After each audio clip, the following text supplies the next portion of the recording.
Redistribution of income और wealth के parallel he रीअलोकेशन of resources वाला क्वेश्चन गवर्नमेंट बजट से पिछले 15 सालों में इक्वली उतना ही इंपॉर्टेंट और सबसे अधिक बार पूछा गया है। रीअलोकेशन ऑफ रिसोर्सेस यानी रिसोर्सेस को रीअलोकेट करना है।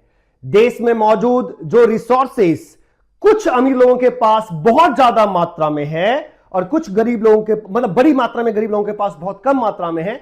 Government is trying to be make some policies कि ऐसा हो कि रीअलोकेट ऑफ रिसोर्सेस हो।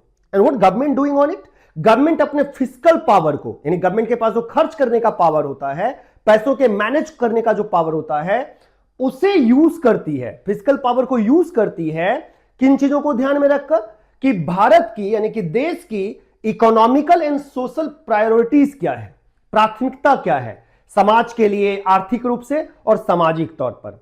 ऐसे में गवर्नमेंट के पास दो ऑप्शंस होते हैं। ऑप्शन नंबर 1 कि वो टैक्स पे काम करे और ऑप्शन नंबर 2 कि वो सब्सिडी पर काम करे। और इसके अलावा भी एक ऑप्शन होता है कि गवर्नमेंट अपने एक्सपेंडिचर को वैसे एलोकेट करे।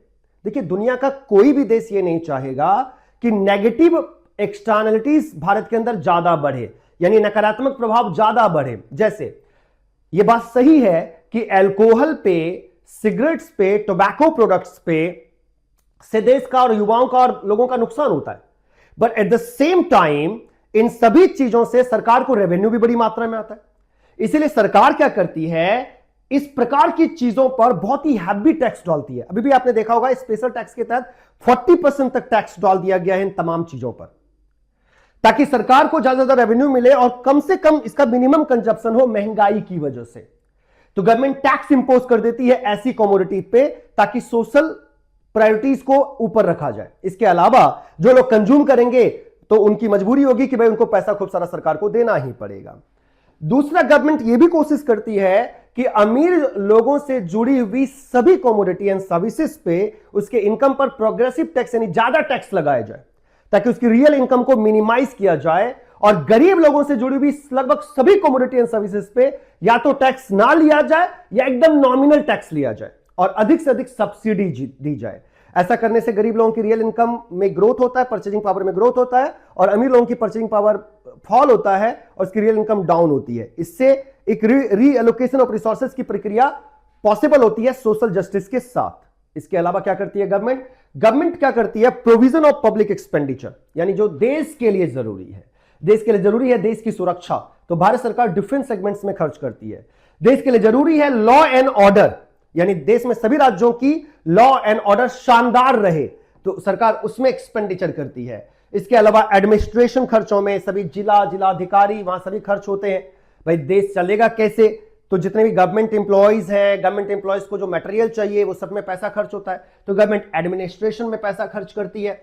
सरकार एजुकेशन और हेल्थ केयर में पैसा खर्च करती है देश की जनता के लिए, क्योंकि वो जितना ज्यादा एजुकेट होंगे, जितना ज्यादा हेल्दी होंगे, उतने ज्यादा प्रोडक्टिव होंगे।